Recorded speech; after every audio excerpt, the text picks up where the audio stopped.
Hey everybody, I'm Amanda with DevExpress and welcome to today's webinar, Consume Azure Mobile Services with DevExtreme Mobile, presented by technical evangelist Paul Usher. In this presentation, you'll see how to create an Azure mobile service, build a DevExtreme mobile application to connect to the service, add authentication, and deploy to Apple App Store, Google Play Store, and Windows Store with just a few clicks. All right, thank you so much for joining us. I will now hand things over to Paul Usher. Thank you very much, Amanda, and good morning, everyone. Welcome to today's presentation, Consume Azure Mobile Services with DevExtreme Mobile. Now let's deal with a couple of common questions first. Why the cloud? Well, it's become apparent that small, medium, large businesses and even government organizations are turning to the cloud for their infrastructure and services. In fact, as I travel around and talk to developers, more and more people are turning to that off-premises type solution. So then the next question really is, why Azure? Well, to be fair, some of the things I'm showing you today could be done with other cloud services. I mean, we know that there's things like Amazon Web Services out there. But in my experience, and again with the people I talk to, Azure seems to be coming up more and more as the platform of choice. We can see from this simple slide here how wide and deep some of the Azure functionality and technology actually is. I mean, we've got things like the usual on-premises type scenarios, so whether it be your Office add-in, PC, tablet, phone, etc. Then you've got your access control layer, whether you're using Azure Active Directory or things like multi-factor authentication, and we're going to be looking at that today. You've got things like the integration layer, offering things such as BizTalk services, the Service Bus, Logic Apps, offering things like Content Delivery Network. Moving on to your application layer, and there's just so much that Azure is bringing to the party. And I find that working with it is certainly a lot easier than some of the other cloud providers out there. Before everybody starts hitting the question panel and asking, what about Azure App Service? Obviously, in the last couple of weeks, it was announced that Azure App Service was going to be out of preview. Unfortunately, the mobile apps part of Azure App Service isn't quite ready for commercial type use. So today I'm going to be staying more inside the traditional mobile services. As Amanda mentioned, we're going to look at how to create a mobile service. We're going to then set up some third-party authentication with that service. I'll create a brand new DevExtreme mobile application and hook that into the Azure mobile service as well. We'll then step through what's involved in packaging and publishing that application to the different app stores. Now, we've got some of the team online right now, so feel free to add your questions at any time and they will look at answering them. Of course, any type of mobile development is going to have some prerequisites. And in fact, the minute you start talking about hitting Apple App Store, the Google Play Store, or the Microsoft Store, there's some things you've got to have ready. For example, a developer account for each and every store that you want to publish to. You're going to need some provisioning profiles, client app IDs, and some app secrets. If you're talking about using push notification, there's quite a large process to go through for setting up everything that's involved. It's a little bit similar when you're setting up the authentication, and you'll see some of those processes today. And of course, one of the key things is going to be the fact that you need an Azure account. And that can be a 30-day free trial, or if you're using MSDN or one of the other Microsoft subscriptions, you can activate your benefits as well. Now today, I'm going to be using one of the free trial accounts just to show you how easy it is to get up and running. If you're not already registered as a developer with the different stores, the process can be quite lengthy. For example, with Apple, you have to have the relevant tax details. You need to go through and pay your fees. And then you start going into all the different areas for setting up certificates, identifiers, profiles. This can be quite a daunting task. I'm not going to be covering everything that's involved today because there's plenty of other tutorials and videos out there. And there's certainly ones that I've done in the past that are available on our YouTube channel. A couple of screenshots just showing some of the type of steps or some of the information you might need to step through with each of the different providers. Today I'm going to be actually authenticating with a Facebook account. Now, Azure works with not just Facebook, it works with Microsoft Live, it works with Azure Active Directory, which is still in preview, it works with Twitter and with Google as well as Facebook. We want to keep the example simple so that we can fit it inside a presentation and that you can follow along. But if you wanted to create your Facebook authentication, you'll need to go to developers.facebook.com and go through and create your own app, just the same as I had to do. Another thing I just want to point out, because I'm presenting this and I'm using a browser so that everybody can see what's happening, I'm going to be using the Facebook SDK. If you're creating a mobile application, you need to use the PhoneGap plugins, and those are available from the slide that I'm showing, or just if you were to Google them or Bing them, you'd find the plugin information as well. I'll recap that point a little bit later on because it is a very important one that differs slightly from the code that I'm going to be generating. Now, if you're not familiar with DevExtreme, the idea is that we help you create, on top of the PhoneGap framework, an application that looks and feels native to the device that you're running it on. This is achieved by using some CSS and interacting with your HTML view. One of the really nice things here, unlike some other frameworks, is you can really focus on a single point of code base. There are very few things you have to do to worry about the device. So if you run the same piece of code on an iPhone as you would an Android or a Windows phone, you will get it looking as if you've written it natively. Now, it is running as a single page application, it's wrapped up, and you can ship that package to the relevant store. How about we jump over and start taking a look at what's involved in creating an Azure mobile service. So I've created this free trial account with Azure, and that's done by going to azure.microsoft.com and following the links. When you log into the portal, you'll see exactly what we're seeing here, and that is all items with nothing created. One of the really nice things with Azure is that every time Microsoft release a new feature, it gets added to this portal. For today, we're only really interested in the mobile services section, so I'm going to click on mobile services, and then I'm going to come through and create a new mobile service. Everything you do inside Azure revolves around a set of unique URLs, and you can see that here I'm prompted for a prefix, and that's going to go on top of .azuremobile.net. So I'm going to create this application called EasyDo, or Easy to Do. The URL gets validated, and at this point I get a green tick to say that that is a URL that's currently available. The next option, or the next setting, is to go through and choose a database that I want to connect to. Now, I could create a free 20 megabyte SQL database, or I can create a new SQL database instance. The really cool thing here is that mobile services are built on top of Azure SQL DB. And that provides a lot of extra functionality, especially if you want to interact with the mobile service data with maybe a website and/or a legacy application. It's important when you're creating your database that you set the region to the same as your mobile service. Azure works on its billing based on egress, in other words, data out of the data center. If you've got your mobile service sitting on a data center that's different to where your SQL server is sitting, you will be paying for that data. And then you've got the obvious problem of latency as well. So I'm going to create a new SQL database instance. I'm going to leave my region as West US and my backend as JavaScript. I'll go to page 2 of the wizard. It's going to give me a database name option or a pre-selected name, which of course I can overwrite, and then here I get to choose the server that I want. I'm actually going to go through and create a new database server to show you what's involved.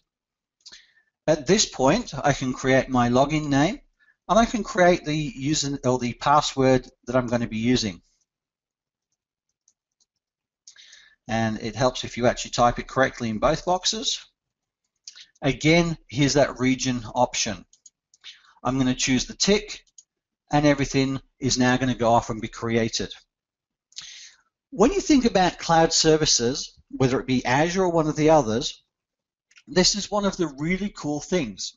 If I wanted to do this type of creation on premises, I'm either going to have direct access to the internal infrastructure to create a new instance of SQL, create the database, and in this case, create some kind of mobile service or IIS infrastructure in the back end. Having it cloud-based means that all that is removed away from me having to work with internal processes. We'll just wait for a second for the mobile service to finish being created. Inside the Azure portal, on the bottom right-hand corner, you can see the active progress. And if you click on that panel, you can actually see what's going on and some of the more recently completed items. So we'll say dismiss completed. Now this process takes literally a couple of minutes, if not less. And again, if you think about what's involved in your own internal infrastructure to try and do that, it's certainly a lot more. Within that short period of time, it's going to pop up and show me that that's now ready. And if I was to actually click on the URL over here, which is my easydo.azuremobile.net, we're going to, there's nothing for it to display, but it is a valid URL out there. If I was working with other services, such as a website or something other than mobile, I might need to jump in and actually manage my keys. Now, the access keys are important because they shouldn't be shared outside your application. And especially when you're creating a mobile application, in the HTML sense, it's critical that you don't put your application key inside your product. And that's why we're going to show you how to use the third-party authentication to achieve just this. From here, I can drill down onto the mobile service, and I start to get some tabs showing all the options available. Now, Microsoft have done a really nice job here, because if I wanted to create a Windows Universal application, I could click on the Windows tab here and say, hey, I'm new to this, I want to create this first app. It would create my table and actually allow me to download the entire source code for that universal app. Now, the source code that gets downloaded is automatically linked to your mobile service. So quite literally, download and run, and away you go. And they've provided examples for Objective-C, Swift, Android, being a Java app, HTML, JavaScript, Xamarin applications, and even a PhoneGap application. But of course, today we're going to be showing you how to do this inside DevExtreme. As I move along the top, the next thing I'm interested in is going to be the Data tab. At this point, it's telling me that I don't have any tables, so I'm going to choose Add a Table. The table name is going to be To-Do Item. And at this point, I can come through and play around with the actual permissions for each of the CRUD operations. So for example, we can see under Insert Permission, I can drop this down and see that I want everybody to access it, which is certainly not a good idea. Anybody with the application key, only authenticated users, or only scripts and admins. Now for this, I'm going to go through and say I only want authenticated users to have access to my data. So I'll go through and set that option on each one of those. This last item here talks about Enable Soft Delete. Basically what happens with this ticked, when a remove command or delete command comes in, it sets a flag to say that the record is deleted. It doesn't remove it from the table until you want it to. And that's a great use of things like scripts. I'm going to create my new table. Again, we're going to see the little progress indicator working. And after that's complete, we can go ahead and have a look at what's been created inside that table. Now, because it is a SQL database or an Azure SQL database instance that's been generated, I could connect with some other tools if I wanted to and look at things. By drilling down on the table once it's complete, I'm going to be able to see the columns. I'm going to be able to update those permissions and look at scripts, which we'll go through and set up. we might just have a quick look through some of these other tabs while Azure's doing its thing in the background.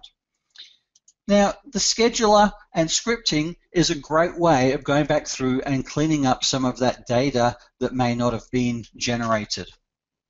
Let's just see what it's saying down here. It didn't actually like creating my table for me, so let's try that again. To-do item, I'll just quickly create and see what happens. Okay, so it's already in use, that's fine. Now, we talked about briefly in the slide deck there, setting things up for things like push notifications and identity. Behind each of these tabs, you're actually going to see a lot of information. So if I was implementing push notifications, it's already generated the notification hub, which is part of Azure services. It will let me come through and set up for each of the platforms exactly what the settings for each requirement are. So, for example, if you're using iOS and you want to use the Apple PNS or push notification servers, then you'd simply upload a valid certificate. And then inside your app, you could set other settings. For Google Cloud Messaging, it's based on an API key. What we're really interested in here is the Identity tab. At the moment, you can authenticate your app either using the Microsoft account settings, Facebook settings, Twitter, Google, or Windows Azure Active Directory, which is in preview mode. And you will get this a lot with Azure, things that are in preview, and once they've felt that it's been tested enough or that they've done enough tweaking, it'll move out of preview into general use. For today, I'm only really interested in the Facebook settings, and here I'm going to implement a couple of items that will allow me to connect to a application that we already registered on the Facebook developer site. So I'm going to put in my app key and my app secret. I press save, and that's going to come up and say, hey, do I want this to take effect immediately? And I'm going to say yes, please. Now I'm just going to come back here and create a new table called items. Seems that part of one of our tests was that the database server has balked and said it doesn't like the table name we were creating. One nice thing with Azure is the fact that you get these dashboards, you've got auto scaling, so say your application needs to have a lot of users at a particular time, you can set up the scaling for that, whether it be a manual scale process or an automatic scale based on time frames or dates, and you can come through and see such things as your usage. Let's go back to our data tab, and it's showing our to-do item table as well now, which is good. If I drill down on the to-do item, the first thing it's going to do is give me the ability to browse the actual data inside here. Now, because we created this from scratch, there are no records yet. If I move along the tabs, I've got this script option, which allows me to interact with the data before it gets committed to the database. And I'm going to come back to this in just a little while and make some changes. If I take a look at the columns or fields, we can see that by default information has been generated by Azure on that table. We've got this ID, which would be a GUID, and it's an index field, along with the created at. Now, the double underscore fields are required on every mobile service table, and it's the way that Azure handles things such as conflict resolution or offline-online syncing. We can see that we've got this created at, updated version, and the soft delete field. If I wanted to manually add a column, I can choose the Add Column option and select one of the data types, and I'd give it a column name. But mobile services also introduce something known as dynamic schema, and we'll see how this works. Simply by building my application, it's going to push or create the schema based on the interaction. And of course, I've then got this permissions table, and we can see that for insert, update, delete, and read, only authenticated users are allowed to target that data. Now what we'll do is jump over to Visual Studio and see how we can connect a DevExtreme mobile application to that same mobile service. I've got a new instance of Visual Studio here. I'm going to go through and do the File, New Project. Coming down to DevExtreme inside Templates, I'm going to choose the DevExtreme Basic application. We'll actually call it Easy Do, the same as the table name. Not that that has any bearing on anything. I'm going to click OK, and after a few seconds the project's going to be created, and we'll step through. Now, I realize that some people watching this may not be familiar with everything that DevExtreme Mobile provides, but we're going to see the interaction of some of the widgets, and I'll show you the markup page and the visual designer that's available. Everything we do inside Visual Studio with DevExtreme Mobile, you could actually do just using a notepad. And I think around about this time last year, Julian and I created a really quick photo snap application that actually authenticated with Facebook and allowed you to post to your Facebook page. And we did that using just a notepad. Let's close a couple of these screens to start with. Now, the first thing I want to do in my project is actually interact with the Azure Mobile Service SDK and the Facebook SDK. Again, you'd only use the Facebook SDK if you're using a website, not a mobile application. That's one of the areas that you'd switch to the PhoneGap plugins. Now, there's two lines that I want to paste into this file here. The first one is pointing to the Facebook SDK, and the second to the mobile service from Azure.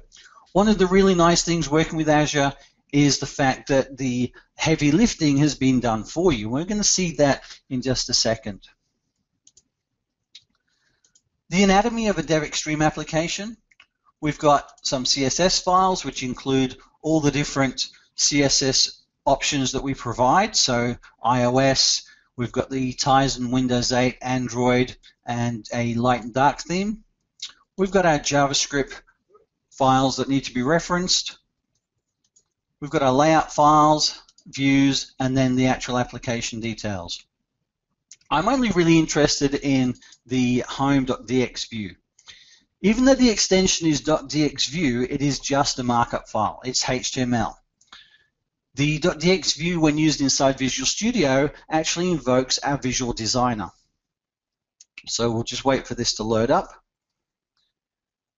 And as usual, when running this on GoToWebinar, Visual Studio or the painting engine tends to slow down a little bit. So we've updated the index.html, we have our two script files referenced, and now we have our designer. What I'm going to do first is run this application just into Chrome to show you what the anatomy or what a boilerplate file would look like, and just how nice that CSS is applied.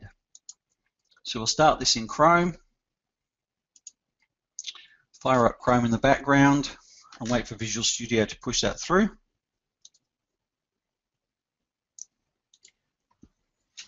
Now, when you actually are working inside the simulator, you've got obviously the ability to use the browser's debugging tools, which can be really handy.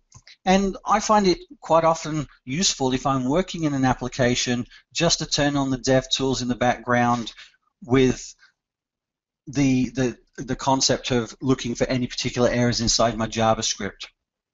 So for real estate, I'm going to minimize that. Here we can see we've got an iPhone application. It looks and feels like an iPhone application with a little navigation system. If I take that same piece of code, run it on an Android, the first thing you'll notice is the navigation is now at the top and looks and feels like an Android application. We'll do the same thing with Windows Phone 8, and it looks like we've written a native Windows Phone application. So that's the kind of thing you can expect when working with DevExtreme Mobile. On top of that, there's a number of widgets available, everything from basic text controls, buttons, we've got calendars, there's charting, a really rich selection of widgets available inside that toolbox. Again, I'll maximize my real estate here. And the first thing we'll do is take out these boilerplate paragraph lines. You'll notice everything I do on the right-hand side, I can synchronize my view on the left, and we're going to see immediately what the visual aspect would be. I can change what the view is going to look like by implementing or working with these menu options inside Visual Studio. Now the first thing that I want to do, thinking about my to-do app, would be add a text field and a button to allow me to actually capture some data. So let's add a couple of div tags in here as placeholders for some information. So this top section is going to be the text box, and what I'm going to do, save everybody watching my bad typing, is bring some code in from Notepad. Alright, so what we're implementing here is a button control. We're telling it that the text property is set to add, and the on-click event is also set to a method called add. I've applied some styling in line, and that's going to float the button to the right-hand side. Now I'm going to do the same thing and bring in a text field, or a text box, sorry. Here we're implementing the text box widget. We're saying that the value is going to be bound. I'm going to use knockout binding today. So the value is going to be bound to an object called new item. And again, I've just done some inline styling, setting that text field to a width of 78%. If I refresh on the left-hand side, we can see there's a text field and a button in place. Now obviously at the lower part of the screen, I'm going to want my list of items that I'm going to return from that mobile service. And that's done in a really cool and interesting fashion. The first thing we're going to do is actually implement the list box. So let's get rid of that div tag. Here we've got the list box widget, and we're setting the data source property to this object called data source. If you think about your experience with a mobile application, quite often when we're working with lists, whether it be emails or text messages or other things, we often use this feature of pull down to refresh. And the list control actually supports that. So here I'm turning it on by setting the pull refresh enabled property to true. I'm also setting the edit enabled property to true, and I'm setting the edit config to allow deletes. And when we run this in the browser, I'll show you just again how cool that CSS implementation is at mimicking the native look and feel of the application when we do a delete. In iOS, I'm going to have a swipe. In Android, swipe just makes it disappear, and in Windows Mobile, I get to tap and hold and select delete. Inside the list, I'm implementing this DX template. We're giving the template a name of item, and then inside the template, we're creating a text option.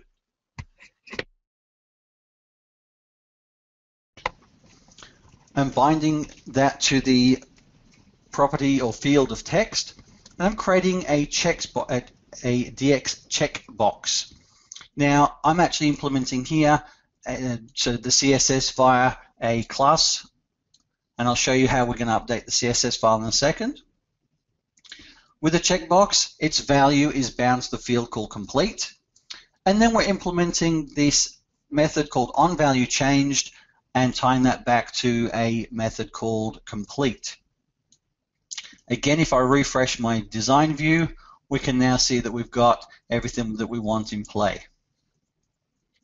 The next step is to update the CSS. There's already a home.css file being created for me. So I did some inline styling, and here I just want to show you that you can also do a more traditional, I suppose, the preferred way of keeping your CSS inside a separate file.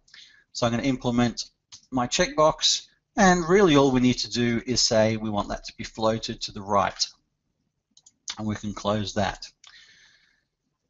That's about all we need to implement inside our designer file. So we can close that and move it out of the way. The next thing we want to do is actually start looking at the code behind, or the JavaScript inside home.js. Now, this function returns the view model, but what I'm going to do to start with is actually just remove that, and we'll start building everything from scratch. The first thing I want to do is implement the Azure Mobile SDK. Here what I'm going to do is create this object called client, which implements just that. And I've got it pointing to the URL of my mobile service. Now, when I was playing around with different versions of working with Azure Mobile Services. We looked at different things such as custom store, we looked at implementing with OData, but the team came back and said, no, Paul, with the mobile service client, it's going to be really easy just to implement the data store. So here I'm creating this object called task source, which instantiates the data source, and it's going to default the page size to 20. Now there's some specific methods that I need to implement along the way, and I've just got these in comments so that we know exactly what we need to go through and work on. The first one being load. So the load function is going to call the Azure SDK, and again this is really cool because it's doing all the heavy lifting. I don't have to worry about parsing, I don't have to worry about anything else other than making this get table call. And it's making a call to the to-do item, it's ordering the data back by text, and then it's implementing some extra methods there. And that's the take and skip are to do with the pagination options. So the next thing we need to do is look at what would happen inside an update. We'll bring in some code, and it's going to take in the key of the item we're updating, and then a list of values. The extend method is simply creating a single object from multiple and passing that to the table to-do item, calling the update method, and then passing in the key and the values to update. So far, really quite straightforward. But what about when we want to insert a new item into the table? Well, the insert method is going to call again the SDK getTable insert method, passing in the new values. And those could be multiple fields, obviously. In our case, we're really going to be working with the text item, so the item we want to build, and the item that is whether it's complete or not. And then, of course, the last item to implement will be the remove item. And this is if the user wants to delete something from their table. This time the SDK is asking for the item ID or the key or unique property for that particular item. So at that point, I've now created this data source object that implements the load, update, insert, and remove feature, all working with the Azure Mobile SDK. The next thing to do would be maybe give the user some kind of feedback when something is actually done. So, for example, if they go and tick on the checkbox, I might want to let them know that the changes have actually been saved. And the beauty here, because of that data store, is I can actually work with that. And I can say that if the modified method was called, then I want to use this inbuilt toast notification to say that the changes have been saved. Again, the nice thing with the inbuilt functions here from the UI library is it's going to update the toast notification based on the type of operating system. I might want to do something similar when I delete or whether I do a change or an add. When there has been a change, for example, I add a new item into the table, I want the task source to reload the data and present that to the user on screen. And I can do that by recalling the load method on task source once it's been inserted. Now, one of the key things next is the actual implementation of the authentication. And this one can be a little bit tricky as you step through. But the really cool thing, even if you're using a Twitter login, a Google login, or the Microsoft Live login, it's the same principle here. And I've got some links as to things that you need to adhere to when implementing it. And again, at this point, the app has already been configured to use that Facebook login. There's a warning to say that yes, if you're using PhoneGap, you need to use the plugin. But effectively what happens here, calling the Facebook SDK, on initialize we're passing in our app ID, and then on the login function we're requesting, or we're going to get a callback to say that the login was successful or not. And I've got here another couple of, or a toast notification saying if the user presses cancel, that authentication would be denied. Basically then what happens is the access token is granted to your application, and all the communication to the mobile service would show that you're actually authenticated, and it would let you do things. Without the access token coming back as a valid response, you'll be rejected from the mobile service. Now, the last thing to do as far as our view model is concerned is actually return the view model itself, which is what this function is expecting. Here I'm implementing that new item property, which is just at this point a blank string as a knockout observable, the data source as a knockout observable, so we're going to get that nice interaction between the view and the model. When the view is shown, I want to automatically try and log in using the Facebook option. And if you wanted to provide multiple options here, you might come through and create some small UI that lets the user select which third-party auth they want to use. And then from there, call the relevant login on that provider. If you think back to when we created the view, we said that we would call this complete function on when the user hits the checkbox. And that's going to call the data store, calling update, passing in the key of the item, and whether the checkbox was true or false. Likewise, with the add method, we're going to call the store, calling insert, passing in text, and complete. I mentioned earlier about the dynamic schema. If I wanted to, I could come along here and actually create something called maybe flag and pass in another value. The first time I run this, it would create that field called flag as a string on that mobile service. So I don't have to worry about going back and remembering to update my schema at that point. Once an item's been added, it resets the new item to a blank field or a blank string, which of course means that our user interface is ready for the users to add the next item. I'm just going to do a quick build, make sure I haven't forgotten anything or made a mistake there. Should all be straightforward. It's pointing to the EasyDo service, and let's see what happens when we run this into our Chrome browser and our simulator.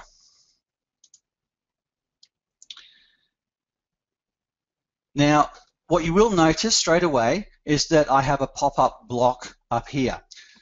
Because again I'm demoing this inside a browser, I need to deal with it. So I'm going to say I always want to allow pop-ups, and I'll just need to reload that page. First thing we're going to see happen is this login with Facebook. Now I'm just going to choose switch user so we can see the whole process. The authentication or third-party method has come along and said, hey, you've said you want to authenticate with Facebook. Here's a logon screen that's going to happen. And this is where the PhoneGap plugins will differ to the web browser experience. But at the end of the day, they're doing the same thing in the background. So the first step I'm going to do is say login.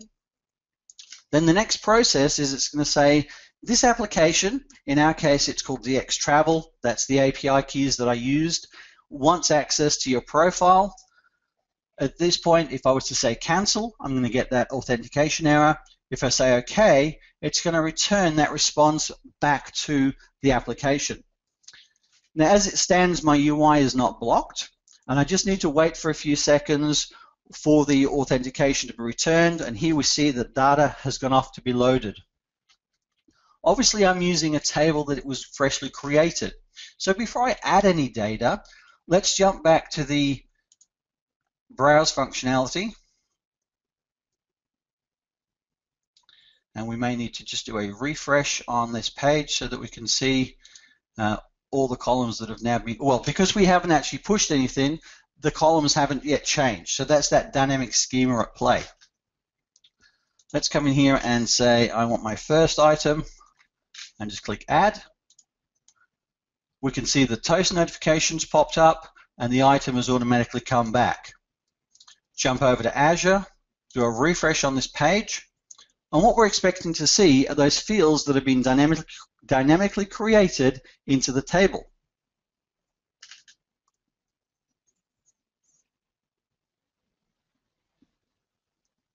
Now, a word of warning, if you let your fields be created dynamically, you cannot go back and change the data type. So you need to make sure that that is correct when you first go in. Here I've got my text field as a string and my complete field as a Boolean. If I browse the data, we're going to see that I've got my first item that's not completed. Let's go ahead and create a couple of other minor items. So second and maybe third. We can see that the UI has not been blocked at all, which is really nice. At this point, I can tick an item. Again, the changes have been saved.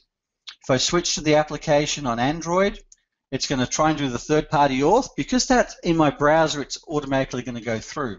But we can see that the UI is now looking more like an Android application. So fourth, different toast notification, Windows Phone, and fifth, toast notification at the top. As I was saying, because I've implemented the delete feature, what I can do is I can click and hold inside Windows Phone, and we're going to get this pop-up for delete. So that's emulating exactly the same thing that you'd expect on a Windows Phone app. So I'm going to go delete there, switch back to my Android, wait for it to load, and delete an item here. Just a swipe and it's gone. Or if I'm all the way back on the iPhone, as I swipe, we're going to see the swipe delete feature apply. I just think that's really cool functionality that I didn't have to write any code for. Go back to my browser and hit refresh on the table, and we're going to see those extra items have appeared. What we can also see are the items that have been deleted because the soft delete flag's been applied. Now there's one key thing to think about here. This is looking great. I've got to be authenticated to run the application, but right now, if you were to run the same application, you're going to see the same data as me. Well, that's useless in a real-world scenario. So what do I need to do to implement something such as ensuring the data is mine? Well, it's actually really quite simple. I talked earlier about this script tab inside Azure. And there's two things that I need to touch at this point. The first is going to be the insert script. So before the request.execute function is called, I actually want to say item, which is the item that's being created, dot user ID equals user.user ID. So technically, I'm updating the incoming item, creating a new property or field called user ID, and I'm setting that to be the authenticated user ID. Press save, and of course the other side of that is I only want to return the data that belongs to me. So I need to come down and update the read script. At this point, again before the request.execute, I want to do query.where user ID passing in user.user ID. And that's it. The query will now run before the information is passed back from the mobile service, returning only data that belongs to the user ID that I've specified. If we go back to our application, let's just create an item called Paul1 and click Add. Now sometimes when I'm doing this, the mobile service now has to restart because it's going to implement what's happening in the back end. So this first item could take a few seconds before it actually comes back and tells us it's saved. But straight away you can see that the data source was reloaded, and now I'm only seeing the item that is Paul1. Let's create one called Paul2 and add. Same thing, all changes have been saved. Come back to my table, browse that data, and we can see that the user ID has been returned as my authenticated user.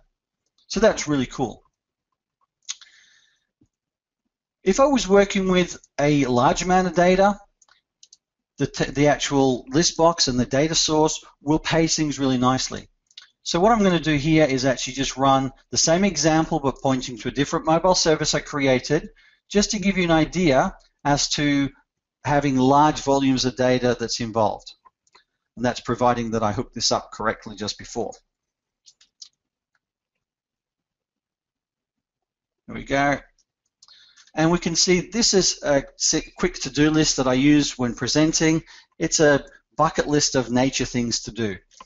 And there's quite a large number of items on here, but you can see that as I scroll past 20 items, In the background, you'll see this loading as it goes off and grabs the next lot of records for me.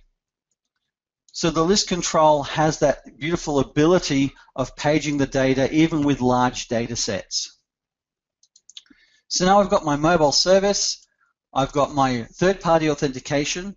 I'm actually making sure that the information going into my table is locked into just my user and is being returned just from my user data. What would now be involved in actually publishing these things to the relevant stores? Well, providing you've been through and actually created your provisioning profiles or got your app keys and certificates all in place, it's quite a simple process. The first thing I might want to do is right-click on the project and come down to Properties. Now, inside the Properties panel, because I'm using the DevExtreme Mobile wrappers inside Visual Studio, I've got some extra options. If I was working with PhoneGap plugins, I can come through and select the plugins that are required at this point. And there's some great documentation on our website at js.devexpress.com about how to interact with a lot of the PhoneGap functionality. If I'm building an Android application, I can click on the Android tab. I can come through, select my certificate file, come along and set up all my application icons. I actually just press select there, so I've now got to wait for some drives to wake up that have gone to sleep already. And I can choose all of the app icons, the launch images, and all the prerequisites or requirements that the app stores are going to actually want. While I wait for that one to, oh, there we go, it's happy now. So here I've got some icons, and I've got all the different file sizes needed for the different app stores. And it could be that you need your iTunes artwork at Retina size, standard size, etc. There are also some great plugins for Photoshop to create all of that stuff for you. The same thing applies for iOS, where I go through, select the certificate, the provisioning profile, the private key, nominate whether I'm dealing with an iPad, iPhone, or a universal binary. Once you've been through and set all those options, to actually package and publish to the store is as simple as right-clicking on the project again, and this time choosing Build Native Packages. That's going to invoke the DevExtreme Mobile Package Wizard. Now, at this point, I'll be able to select which store I want to target and quite literally just create either the IPA or the IPK or the zip file. I can package ready for PhoneGap build or any of those things. If I was publishing to the Google Play Store, I'd select Android, come through, select my certificate file, choose the password, and build. What's really nice here, if you don't have a certificate, you can actually create one on the fly inside Visual Studio. That's particularly important when it comes to things like iOS. See, the fact that you can create that certificate, you can import your provisioning profile from the Apple Developer portal, you can actually do your build of your IPA without using a Mac whatsoever. So you can create your IPA, send it off to Apple for inclusion in the App Store without having to go through a Mac. You do your debugging, your testing on the simulator, everything else inside Visual Studio. If you're using Windows Phone, it's simply a matter of click and it will create the package file as straight off. You will get warnings if images or other things are actually missing. But as you can see here, the Windows Phone package has been built as my easydo.xap file. At this point, I can build another package. We've included Android, iOS, Windows Phone, Tizen, and of course PhoneGap build services using a zip file. So that brings it to be a very complete and powerful package, and you're able to start targeting the cloud-based services as you would if you're using other frameworks that claim to be more native. Now, Julian and team, I'm sure that everybody has been asking lots and lots of questions in the background, so let's jump over and start answering.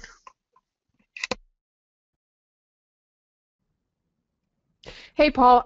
Yes, you have had several questions come in throughout the presentation. And the team has been answering several of them on the back end. Let's see what is left. Be gentle, Amanda. I have a sore throat. From Leonard, he's asking about the PDF file. Can it be downloaded after the webinar? This was at the very top of your presentation. The PDF file? Mm-hmm. The slide deck or the links or anything that's required from what I've presented we can make available except for the API keys, obviously. Okay. From Jorge, how do I create a login separate from the tab bar window? Not sure I fully understand the question, Jorge. All right, Jorge, if you can clarify, that would be awesome. Is there a JavaScript library or SDK for the service bus? Not that I've had the privilege of playing with directly for the service bus. The first question I'd ask back would be, what are you wanting to achieve talking just the service bus, and then sort of break it out from there. Microsoft do provide a lot of examples, whether it be via libraries or just coded examples for most things in Azure though.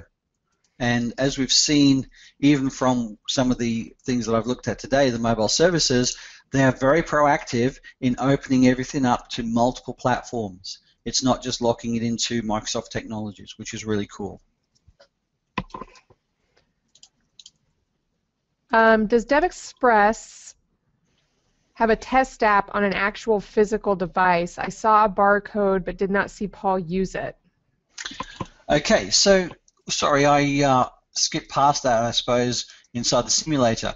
You can download the Courier application from either the Google Play Store or iTunes. And what that will allow you to do is scan the QR code and run your application on your physical device without deploying it, which is really handy. Now, as far as apps that have been generated with DevExtreme Mobile, there are a lot in the app stores already. And one called iThrift was actually in the top 10 applications not so long ago. So it's testament to the entire framework and work that's going on from the engineering team. Awesome. And it looks like, let's see. Of course, we got this question, and I don't know if you can give us any sort of sneak peeks, Paul, but what new features can we expect in the next major release for DevExtreme? Anything? Well, you see, because I know Julian's listening, I'm not at liberty to mention anything. I must say, however, 15.1 is going to be coming out within the next couple of months. I think we're scheduled for a release in June, but the What's New webinar, when we run it, will explain absolutely everything that is being released. And I do know there's a lot of tireless work is going on behind the scenes across our entire technology suite for 15.1. So in the interest of keeping my job, I can't say any more. Wow. Well done. All right, so it looks like Jorge's clarifying. He says to show the tab bar after login. So you can actually implement different ways to show the views there, Jorge. What I'd recommend, well, there's a couple of things you can do to start with. One is obviously contact me directly after the webinar to talk about your exact needs. But I found if you come across to the js.devexpress.com site, come down from the hamburger to the documentation tab, and what you'll find inside here is the Getting Started guides, and there's some really well-written documents on how to do things such as implement the views, how the SPA works, how the navigation system works, and other really important aspects as far as, so here we've got an image showing a little bit more about how things work with the view model. If I scroll down, you'll see it talks about navigation. So if there's a specific example that I can help you with, please reach out to me afterwards, and either myself or one of the team would be happy to help you with that.